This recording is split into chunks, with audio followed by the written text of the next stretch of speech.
ಸಂವಿಧಾನ ಶಿಲ್ಪಿ doctor B R Ambedkar ಅವರ 134ನೇ ಜಯಂತ್ಯುತ್ಸವದ ಹಿನ್ನೆಲೆ ಬೋಧಿ ವೃಕ್ಷದ ಗೆಳೆಯರ ಬಳಗದ ವತಿಯಿಂದ ಅನ್ನ ಸಂತರ್ಪಣೆ ಕಾರ್ಯಕ್ರಮವನ್ನು ಏರ್ಪಡಿಸಲಾಗಿತ್ತು.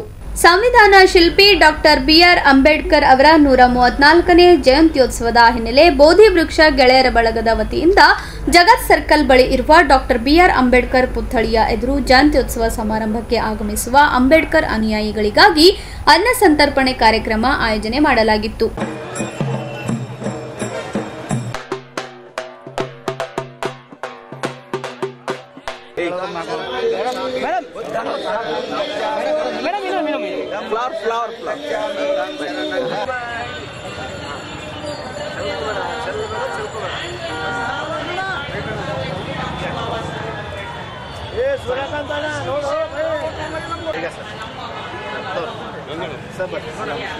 ಈ ಸಂದರ್ಭದಲ್ಲಿ ಮುಖಂಡರಾದ ಪ್ರಭು ತಿಗಡಿ, ಸೂರ್ಯಕಾಂತ್ ದೊಡ್ಮನಿ, ಈರಣ್ಣ ಜಳಕಿ, ಲಿಂಗರಾಜ್ ತಾರಫೈಲ್, ಆನಂದ್ ಸೇಡಂಕರ್, ಚಂದ್ರಕಾಂತ್ ಶಿರೋಳಿ, ಅಲಂಕಾರ್, ರಾಕೇಶ್, ಅದೀಪ್, ಉಮೇಶ್ ದಮ್ಮೂರ್, ಪ್ರಶಾಂತ್ ಕುಮಾರ್ ತಿಗಡಿ ಸೇರಿದಂತೆ ಇತರರು ಉಪಸ್ಥಿತರಿದ್ದರು.